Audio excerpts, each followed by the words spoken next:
maybe they were right. Maybe you were right. Maybe we should thin the forest down a little bit. Screw the spotted dung beetle. Because the spotted dung beetle is going to be dead anyways when the fire burns. Anywho, right? Like, do we need a moment in silence for the spotted dung beetle down there? 3, I will remember. There you go. Luke, if you could bring in a little spotted dung beetle into that segment, we could go black and white for our 3 minutes of silence.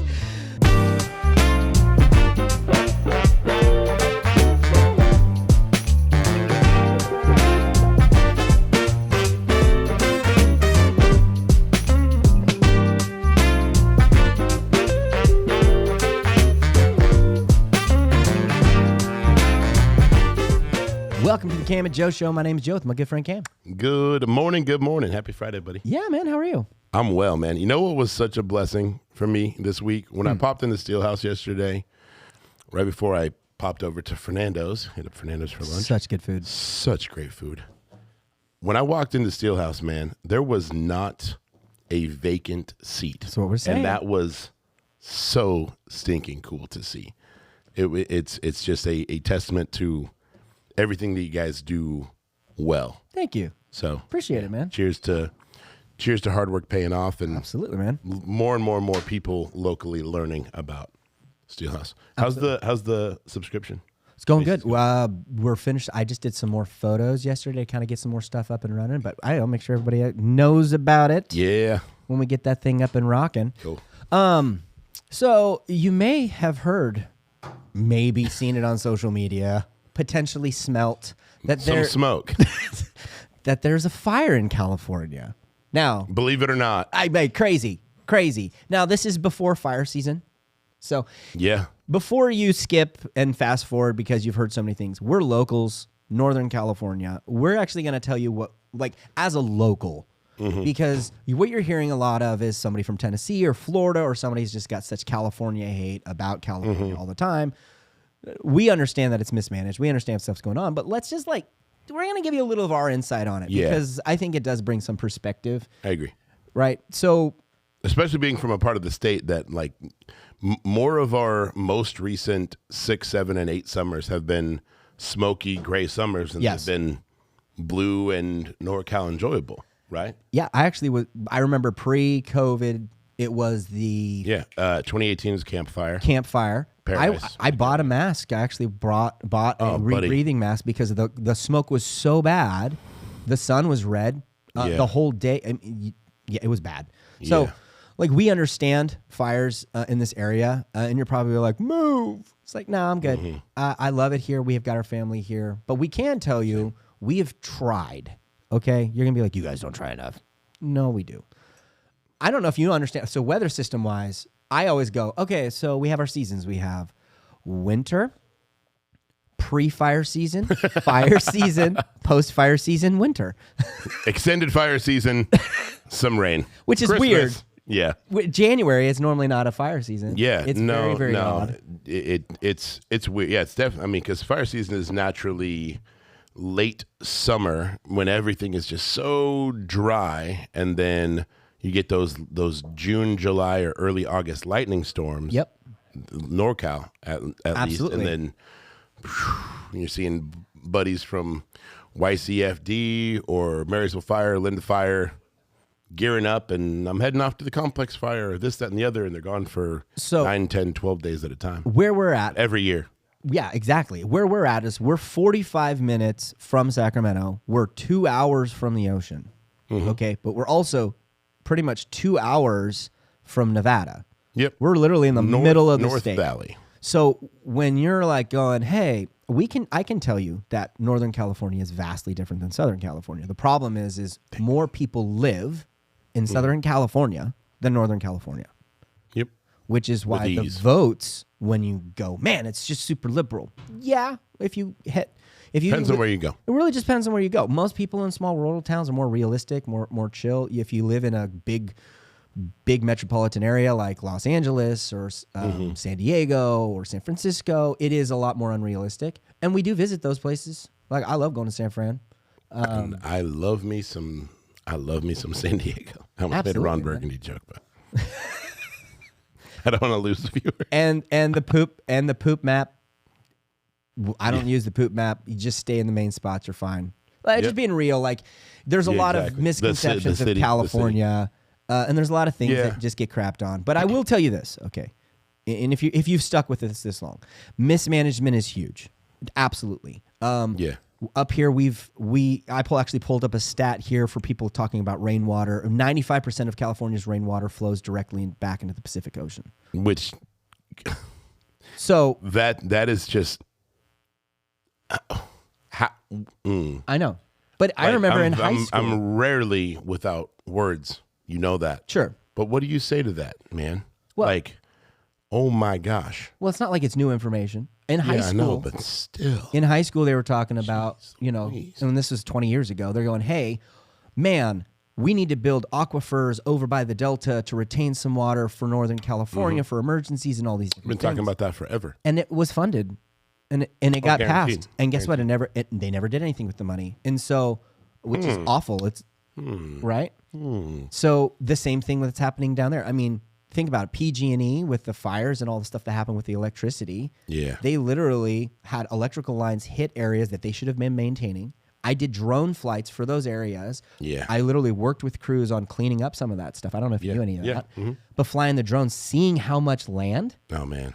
So I flew a drone. And it's just untouched for years and years and years. And in the amount of forest that's there, and because there's no competition, there are no agencies. You literally have Cal Fire, which is busy all the time, and then you have PG&E. There's no other agencies really working on cleaning up too much of that stuff. Yeah. And then as a homeowner, if you own a house up there, you have to clean up so much around your house property. Brake line. But then you can't actually do anything with it because there's so many environmental laws that you can't actually get anything done. Correct. And if you don't do it, you can't get fire insurance. But then if you do it, you don't get to keep your fire insurance. And then it makes it impossible to buy out there because of the fire insurance. And then you have experiences like LA that everybody has all the insurance in the world, but then 3 weeks before the fire hits, correct, you get dropped. So this is one of those. Just a bleeping nightmare, man. So this is one of those. We've seen this for a very long time. We've seen it locally on politics. We've seen it. I mean, many ticks, blood-sucking creatures. That's what I look at. And the reality is they have taken the money. They say they're going to do stuff, and then they never do with it. And then there's no accountability. And even as a local citizen, there's no way to hold accountability. Yeah. I myself did some investigations on local funding. I talked with 12 different lawyers, and they're like, "Yeah, good luck. But we're not touching that with a 10-foot pole." Yeah. And it's a small local stuff, but when you realize that millions of dollars isn't being spent properly in a local level, it's hard to think that. I mean, think about the homeless fund, $24 billion. And the homeless population grew in the state. It grew. Yet they allocated so much money for it. $24 billion. And then it's gone. But another one of those. Right? So yeah, there's a lot of that in this state. You're gonna find us not trying to. That's everywhere. We're just talking about basic facts. We're not here trying to pick any political affiliates or anything. As a local person, it's much easier to just live life. But I can tell you that would it be easier to move to Texas? And sure, but at the same time, if all of the good people leave, all the people with common sense, all the people that are wanting to stand up for something leave, then what do you have left? Evil prevails when good men do nothing. So, when we look at the Los Angeles fires, I don't know if you've heard this. If some people are like, it's the judgment of God on the country. And I'm like, no. That sounded like, what's his name? Was it Nick? I wasn't going for it. I need to go home and tell my wife I love her. That was not Gaffigan? Gaffigan, not Zach Galifianakis. The paper-off was so Jim Gaffigan. That was money. It's the judgment of God. No, that was all. It's incompetent people. No, of course it is, and you can say it's an act of God. And when fires start, and they're like, oh yeah, and then God, man, Gavin Newsom just instantly says, while standing in rubble, yes, this is a terrible fire, and how we're going to mitigate this fire is by eliminating gas engines. You're just like, no, man. There was videos of arson all over the state. Yeah. All over the state in the 4 or 5 different fires that blew out. There are videos of people like on Instagram like, what do they do? Like, I think that like there's a video of literally somebody from the back of their car, like throwing massive red drums, like 5-gallon drums of gasoline, like into the bush. Yeah. And you're just like, the state's already dry. It's LA. It's pretty much a desert. And then the Santa Ana winds, if you know LA, Ana winds blow up from Mexico. So they're already super dry. In Arizona, they're super dry. And they could shoot up to 80 or 90 miles an hour. Yep. And they're all blowing. Thank God they're blowing westward, because so much of that smoke just went out over the Pacific. But yeah, it's awful. It's awful. It's awful. But on how many levels? You can't. Okay. If you ask, is it preventable? You can't cut the fire budget by $17 and $18 million. Yeah. And then be surprised that there's so much devastation. There has to be some kind of oversight committee that makes sure, with the amount of fresh water that the state can retain, that there are a certain amount of pump houses for a certain amount of demographics. And I've heard this, and I've done a deep dive, because I don't just want to instantly read one thing online and then it's instantly ironclad canon truth, right? No, I spent probably the last 3 or 4 hours looking into stuff trying to find, and the problem is so much of it's politically charged. No, on both sides. And then I'm like, I'm going, okay, let's go back. I don't find articles from 2008 that was warning about the potential fires in Palisades. Yeah, exactly. You're looking at, this has been a warning. That's Same thing. There's videos of that, like years and years and years prior to the Paradise Fire. Correct. Of like video of people saying like, one spark with wind, the way the mountains are kind of creating this perfect wind tunnel vortex, we're kind of sitting in a tinderbox up here. And then years later, boom, all the death and destruction of the campfire. And not to sidetrack from the fire, and not to sidetrack your research, which I really want to hear, but the Oroville Dam incident that happened, remember that whole fiasco? Did you know that they had the funding 2 times before to fix it, and it never got allocated to that spot? This is my surprise face. And they were talking about fixing it in the 80s and 90s, how they needed to address it. Yeah. So this is one of the only reason it got done, whether you like or dislike the individual, was because the president at that time, Donald Trump, actually went, hey, you're going to pay it back. If we put this money in here, it's going directly here. It cannot go anywhere else. This is where it has to go. Yeah. Whether you like the guy or not, that's what needs to happen on all financial policies, especially in California. The money gets sent to a spot and then gets sent all over. Yeah. And it's frustrating. Slush fund. And look, it's frustrating. 100%. It's hard to be here and to see the degradation. And trust me, there is that amount behind closed doors. We're talking with people. We're doing these things. But when it comes to people actually doing what they say they're going to do, holding people to the fire, our hands are tied in so many different ways. And you probably felt that. I felt that. I mean, it's like going to a store wanting something that you're like, oh yeah, they've got it. And then they're sold out and you're like, crap. And then you go online and then you're like, crap, they're sold out too. And you're like, well, I guess I'm not getting that. Yeah. Did you see any of those incredible videos of there were U.S. planes as well, but also Mexican and I believe Canadian, the planes that was skim right over the water, and then fill up and then cruise over and drop it. Yeah, those are the cool. Like that was so absolutely, man, cool to see. And NorCal, I mean, you'll have a smaller amount of that, but during even the most recent fires up in Oroville, they were dropping like helicopter buckets into pools and helicopter buckets into the lake. But watching just this massive bird come on down, scrape the water at that speed, come on up, and then drop it perfectly, you're just like, bro, the balls on those pilots. Oh, they're incredible, man. They're incredible. Balls of steel. There you go. No pun intended. I need to make some coffee. You do, yeah. With just an airplane on it. With just an airplane. Send it all to LA as a nonprofit operative. So okay, let's just we can crap on fire all day, and I don't really want to do that. And you've probably heard. I mean, there's so many rumors. There's the tech city and the plans for the smart city. There's and they needed land, kind of like in Maui, and they're like, ooh, we could build up all this infrastructure if it was just vacant, bare land. And all of those things are plausible. Foil cap on. I look at this going, this has been years and years and years and years and years of bad policy. But here's something that I've noticed, and I'm curious your thoughts on this. And what's up? Have you noticed that? I'm trying to think the nice way of putting this. People in fields and in specific places want to maintain authority, so they don't teach everything they know. So Absolutely. They keep it to the chest. And then what happens is when they're about to retire, sometimes they do and sometimes they don't. They drop a bunch of knowledge on somebody and go, hopefully you figured that out in a week, I'm out. Yeah. And then that person's like, I didn't retain any of that. And so what's happening is there's no experience set. Now, if you do that in any field, you're going to have a natural decline, right? Mm-hmm. Yeah. Because the best people are keeping the knowledge to themselves. Mm-hmm. And it's hard to not see that being the case with the policies happening in California. It's hard to not see that being the case with the governor. It's hard to not see that being the case. And so how do we fix that?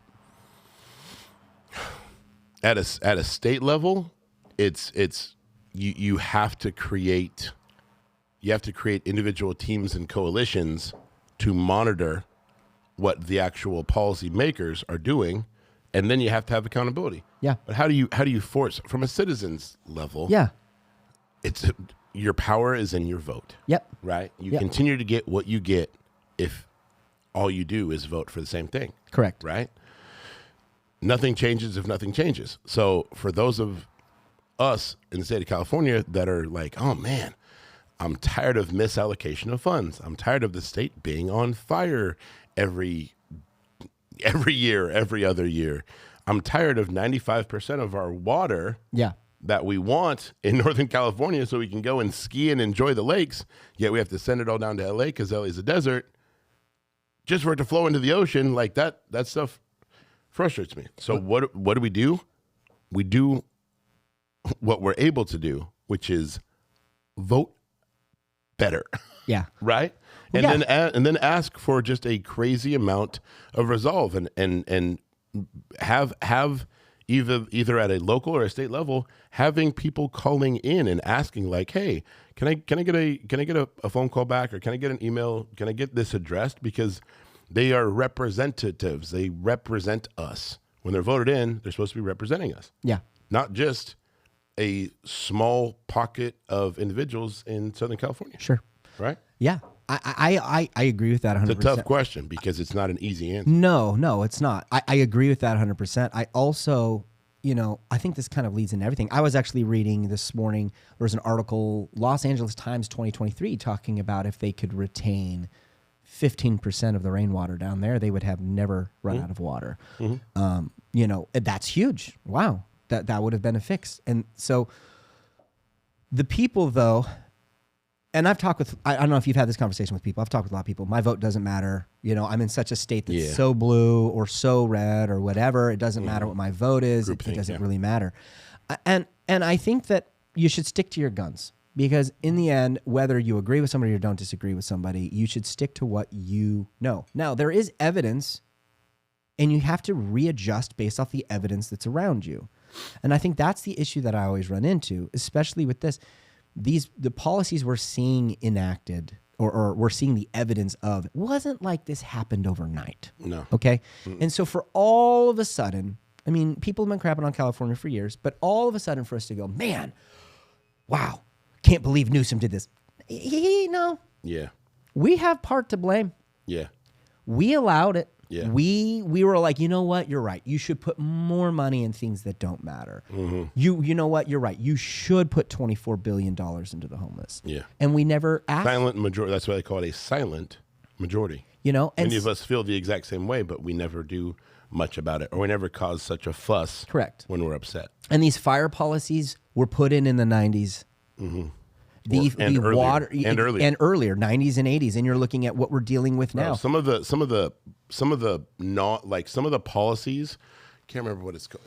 It dates back to like John Muir stuff. Like there is some policies in the state of California that is literally coming up, if not superseded the century mark, because the state of California, as and mind you, he's probably rolling in his grave seeing what they've turned in his policies to. Like, yes, keeping the forest land is one thing, but keeping the forest as they are, meaning never going in and debrushing, never setting even some spot fires to clean some underbrush out. Correct. It's literally just drying and drying and drying, and then leaf fall and then leaf fall. And the next thing you know, paradise. And everybody's like, oh my God, the devastation. Like, yes. I think Camp Fire was either at or just near 100 deaths. Like, that's freaking horrible. An hour north of here. Yeah, right? Absolutely, yeah. So you look back and like, could have been prevented. At some capacity, geographically, you can't change where the city's at. Sure, yeah. You can't change the winds, but had you properly cleaned through a lot more of that forest land in decades leading up to that, fires will always happen because you're not going to stop a lightning storm. Yep. But access roads, like, man, it's so. And it's the same thing for the Palisades. How many, I know, but how many massive fires does the state need to go through before they're like, okay, all right, we'll call it out. We're doing it wrong. We need to maybe overhaul. And hopefully that's coming, man. Well, there has been, I mean, you start looking at the policies and stuff. And in places in Northern California, even Central California, where a lot of the fires have hit, they have changed a lot of their laws and rules. LA has been lucky. No, it's literally been, there's nothing happened there. But what happens when what happens when you burn your hand? You're going to go, ow, man. And you're going to go, I'm not going to do that again. And if you do that again, there's now a question of intelligence. And be like, or are you a masochist? Do you actually like pain? Are you doing that on purpose? Do you really enjoy that? And so I think this is years of buildup. Yeah, it is. And now all of a sudden, and I laugh because politicians, again, many ticks, blood-sucking creatures, holding their fists going, oh my gosh, how did this happen? This is new to me. And it's like, no, come on, man. There's a lot of evidence. I think the best thing we can do as citizens is to hold accountability. I think the best thing we can do is call your spots, go to the city, ask for things. I'm actually planning that budget proposal I put together. So I did a deep dive on the budget and looked into, and I found very interesting information on financial budgets that made me question a lot, even locally. I was like, wow. And I'm not going to throw anybody on the bus because that's the last thing I want to do. But I will say I talked to the person who created the budget, very, very smart person. And I said, hey, why is it that the road fund, and this is just in our little area. So why is it that the road fund is $12 million 5 years ago and it's $24 million now? And our roads have declined 40% and there's no maintenance happening. Oh, she's like, oh, you need to read the other report. I said, what's the other report? So I read it. And so I'm reading it. I'm like, this doesn't say anything. It just says that you guys were working on jobs. She's like, well, the road firm that we have doing the roads doesn't have an accountant. And so they just ask us for money and we give it to them. I said, wait. And she goes, yeah. I don't want time out. You're saying that they don't have an accountant? She goes, yeah, it's an issue. I said, that shouldn't even... Yeah, that shouldn't be a thing. If I get a grant for money for a nonprofit entity and I can't justify where the money goes, I go to prison. Yeah. It's called money laundering, right? If I, as a small business owner, can't justify my receipts, very similar, right? Why is it that there is no justification of receipts for third party that are working for? And she went, well, we don't operate like a business.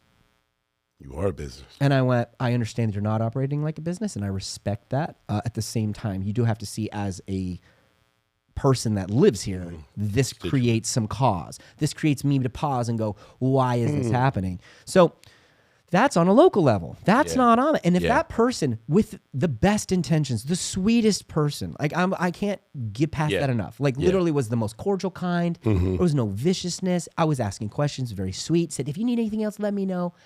But that answer...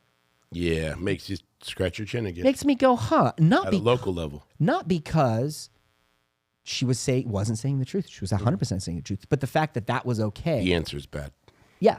Yeah. And so this is one of those things too. What's the correct answer for the Palisades fire in LA and all that stuff? The answer is not good. And nobody actually wants to hear the answer. The answer is it's been years and years of neglect, putting in policy, putting stuff in that doesn't matter.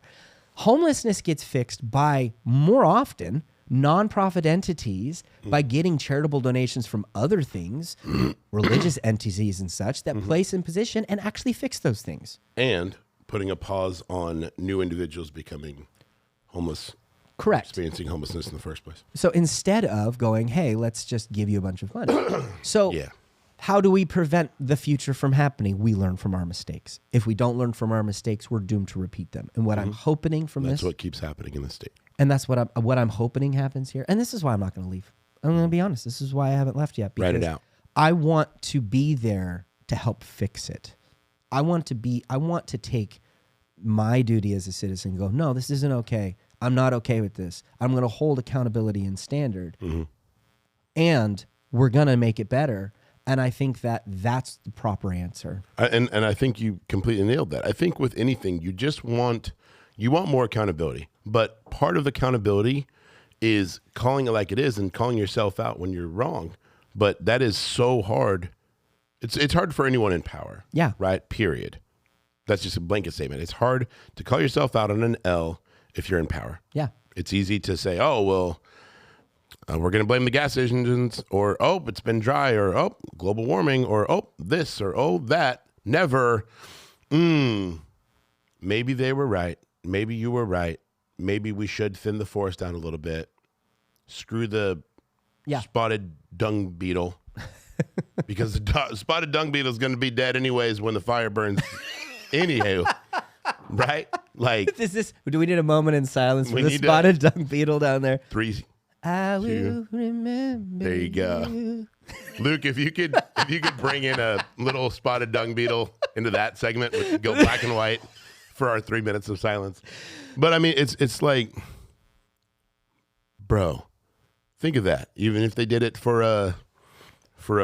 because there's so much of that, man. There's so many of those environmental groups that are like, well, we can't thin out the forest because this animal or this animal or this animal.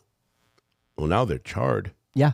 Right? You would have actually helped them. And I know that you mean well, but you would have helped them more had you been able to maintain more of their habitat by actually thinning some stuff out. Absolutely. Oh, but they live in the brush. Okay, beetles. I'm sorry.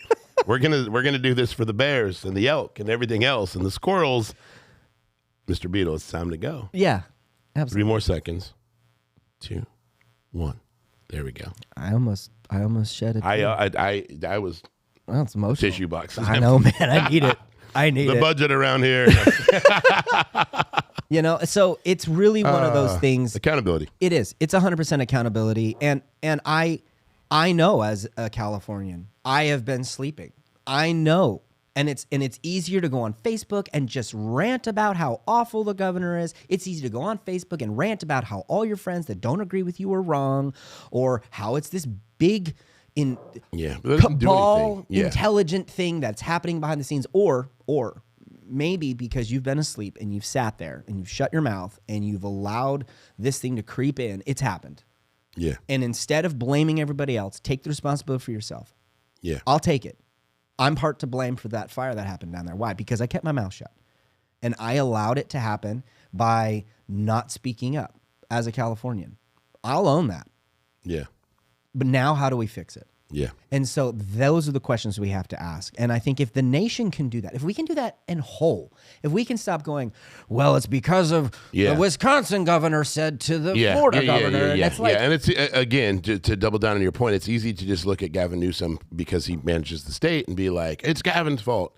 I don't know that he's like the Antichrist. No. I'm sure deep down he's an okay person, but at the end of the day, he can only do what one man will be able to do when all of his backers and investors and everything else is very pro, don't touch the forest, very pro, correct, don't build new water storage, very pro, keep the rivers open and blast all the dams because the salmon, I mean, bro, like how much can he do if fiscally all of the backers want him to do something else? And that's the thing about you can't call yourself out. And that's the thing about money as well. When it comes to the political stuff, you are beholden to whoever gives you the money. Follow the dollars. Yeah, whoever gives you the money, that's what you're beholden to. Whoever your investor is, they're the ones telling you what's going to happen. And if you're a political investor, they know they're investing into you so that you can fulfill what they're wanting. They can leverage the market and keep themselves going. I think that puppet. So I don't want to crap on, again, Yeah, California's got its issues. And as a Californian, my heart goes out. Honestly, it goes out to the Palisades fire. It goes out to all the fires happening in Los Angeles right now. And anybody has been a fire. I mean, I know personally hundreds of people who have been a fire victim to what's going on in California. Same. And it's one of those things. Well, we all can complain. Another fire. But when are we going to go, you know what? We're done. Enough's enough. And I will say, and people will be like, well, recall. Well, we did. We tried to do that recall thing. Yep. And the reality was because there was no unity on the people that were recalling that he ended up getting back in position, not because of anything else. And that's the biggest issue. We're disunified. We've been disunified. It's this, think about it. This is weird. Like this concept of disunification, it's really funny to me because like we're Christians, right? But if you hear a Christian go, I go to this church, everyone's like, ooh, brother, ooh. And it's like, wait, don't we like believe the same? They're like, yeah, but you believe that. Yeah, but right? And heard that pastor did right? And then he said what? Yeah, precisely. And now it's like, oh no, but we are all unified in Christ.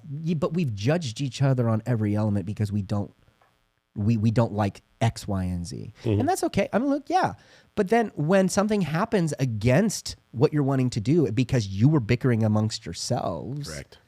That again is still self-reflective of yourself, being unwilling to go, yeah, look, we agree on the basic principles. Let's just work together and help people. But people don't want to do that, man. No. No Protestant group wants to get with any Catholic group or Presbyterian group with a Baptist group. Like everybody's got their own.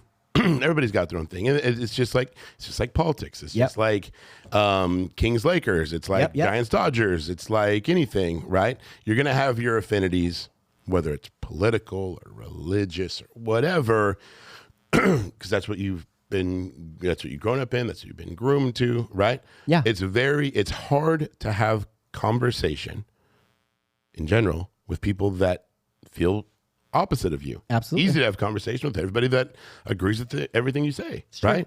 But you're never going to grow because no one's ever going to call you out. Yeah. Right? Yeah. But it's tough though because you're trying to get people to do something that makes them uncomfortable. Nobody wants to talk. Conservative groups do not want to talk with more politically, left-leaning groups.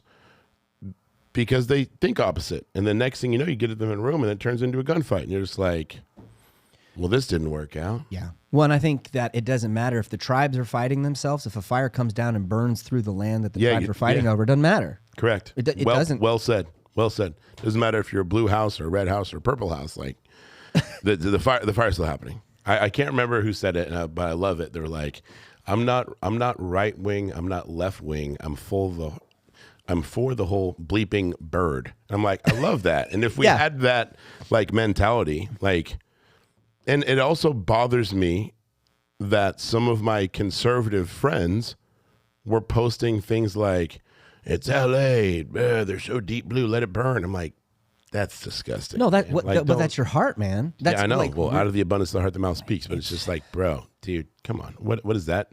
Does that help? I don't wish that's just a gross perspective. I don't wish evil on anybody. I also do believe in repercussions of actions, and what repercussions we're experiencing now as a state is because of negligence as a whole state.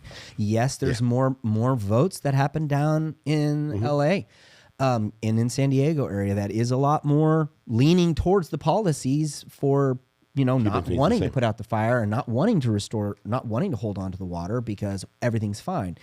Maybe this is a wake-up call for that. But this is not because of hyper-intelligence sabotaging us, okay?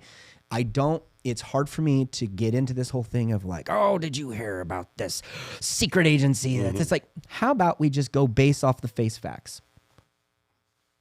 Take off the hat. We've mourned for the beetle. We've taken off the hat. Why don't we just go, okay, maybe these policies were a cool concept. And then that concept's over. We've learned from repercussions of actions that those concepts don't work. Let's adapt. You gave it a shot. Yeah, part of wisdom is calling yourself out on an L and being like, okay, we could think of something new. Yeah. So hopefully you feel somewhat challenged because I do. And if anything, it doesn't matter if your house burnt and you're the neighbor and your neighbors won't talk with you and love on you and you have nobody else. That is just as much of a problem as the fire itself. Yeah. We all bleed the same. We are all in this. And whether we want to throw one side over and on the other, get rid of them all because, you don't agree with me, to spite ourselves. You're cutting off your nose to spite your face. Yeah, exactly. And well said.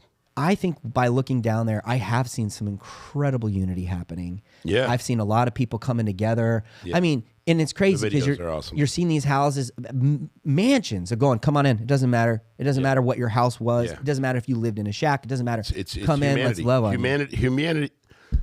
Humanity at the end of the day wins the day. Yes. The videos of firemen running into houses. There's a video I saw of a fireman walking out of a front door with a massive grandfather clock, knowing that it's probably some kind of heirloom, when the house next door was literally on fire. At that point, they knew that they weren't going to be able to save the structure, so they ran into the house to just try to grab. They were grabbing photo frames and photo albums and then running them as far across the street as they could, just for that person to come home and, we lost all this, just to see a pile of their stuff that could have potentially survived. I'm like, wow, man. And those are the stories. We can look at this as a tragedy. Hopefully, I look at this as a great awakening. I look at this as, hey, we've been asleep for a while. Yeah, and the alarm keeps going off. Yeah. And we keep pressing snooze. Year after year after year, it's like, time to get up. Yeah. And I think that if we can learn with the resilience of, I think, honestly, the resilience of the American spirit is super palpable in the situation. Mm-hmm. And what I hope happens, honestly, because we see it. Look, as citizens of California, we see the neglect. We see how their money's not being put in the right spots. We see those things. And if the federal government can come in and say, we will help you rebuild, but the money has to go to X, Y, and Z, if that helps hold accountability, I'm all in it. Yeah, I'm with you. Because in the end, that's what is lacking. Mm-hmm. And as a citizen, I can tell you it's difficult for that, but I still got egg on my face too. Yeah. And we all do. And I think that this is actually as awful as it is, as horrible. I think that this is the beginning of a new season. Of something great. Yeah. Well, I think about when a forest burns down from a fire, like literally what we got going through, all the new things that come from the ashes, all of the new, it burns away all of the old. And so I'm hoping and I'm optimistic that this will help bring some unification. And we can no longer look at each other through this guise of like, you just want to clean up brush because you hate the beetle. No, actually, I want to clean up brush so your house doesn't burn down. Exactly. Now that your house burned down, can we have a conversation about the rest of the brush? Yeah. So that your house can be only one. We can stop it here. Yeah. It's hard, man. It's the trying to pull people together that think opposite of one another to try to meet in the middle, because there's magic in the middle. Yeah. There's truly magic in the middle. And you would just hope that like states like California with a new president-elect coming in have the call ourselves out on our losses. Yep. And say, hey, let's work together, because that always wins the day. Well, and that's the people, as Jim King says, people helping people. That's right. There you go. What's the power of humility? Going, hey, I realized I made a mistake. Coming down, doing that. And, the Bible says pride comes before destruction and a haughty spirit before a fall. And I hope that the pride of California and the arrogance that nothing bad can happen to us. Yeah. Can be awakened and be like, we made a mistake. And a little humbling so we can realize it. Yeah. But I mean, that comes from me too. This comes from looking at going, man, how many times was there a county meeting that I was like, nah, I'm too tired. Yeah, for sure. Or, do what you can at your own level, for sure. Yeah, support it. Hopefully you got something out of this. I did. Feel encouraged. Don't let this be the end. If there's a way to support, please support. Like, go down there if you can. Find ways. There are a lot of agencies. I know that Major Julius mentioned that Salvation Army specifically, huge. If you donate to a disaster that's happening in an area, 100% of that money goes directly into that area for fulfillment, because their agencies are already funded through other means. So if you donate money down there, they didn't ask us to plug, by the way. That's the first agency but I that will came to happily mind. plug. Find an agency. Go down there. Be the change you want to see. Love you, buddy. I love you too, man. Cut! Thank you for checking out the Cam and Joe Show. If you guys are liking our content so far, you can follow us on Facebook and Instagram. You can also listen to us on Spotify.